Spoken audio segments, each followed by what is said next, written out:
All right, so you're going to make sure you go to the web page and open the Google folder, find practice file 7.3, click the three dots, send a copy to Notability. Once you're in Notability, open that thing up like I'm doing here, and you'll see something that looks a lot like the notes we did yesterday. So on this front page, it's a really nice description of what you're doing in the assignment, so please do read that. What you should note about these is that if you click the text button, the rulers are movable. You're going to need those to compare how far the sound wave has gone versus the plane. And remember, that's what you're going to do in order to find the relative speeds here. So for example, if I look at this sound wave, I can clearly see that that sound wave has expanded a distance of roughly 2.5 centimeters in some period of time. In that same period of time, though, you can also see that the airplane has gone from the center to point B. So if we take a look at that and measure it, that looks to me to be approximately 5 centimeters. Looks like I'm having some issues here with moving it, but you can see that it's about 5 centimeters. So we have the sound traveling 2.5 centimeters. We have the airplane traveling 5 centimeters.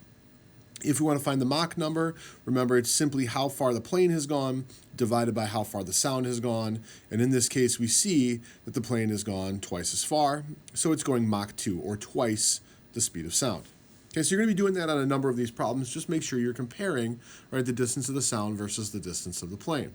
Again, sort of same thing on these problems here.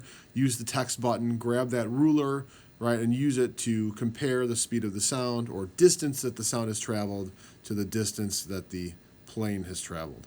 Again, you can see me doing that here. Just do a quick comparison, no big deal.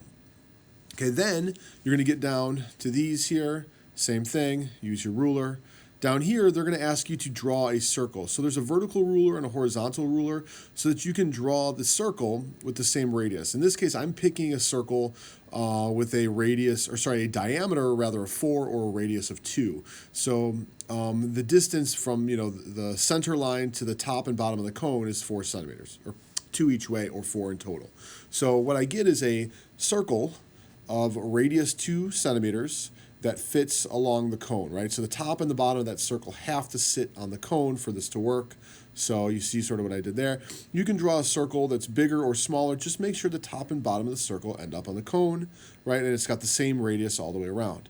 Once you have that, now again, all you're going to do is compare the radius of the circle to how far the plane has gone. And again, you can get your Mach number on these.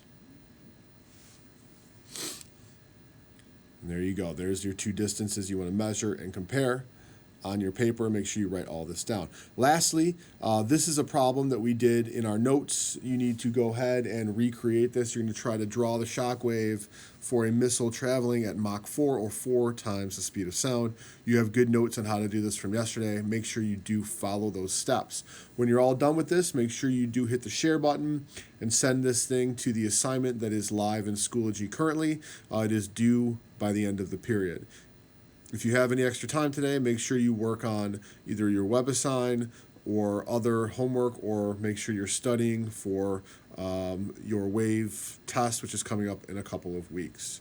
Good luck, and I will see you tomorrow.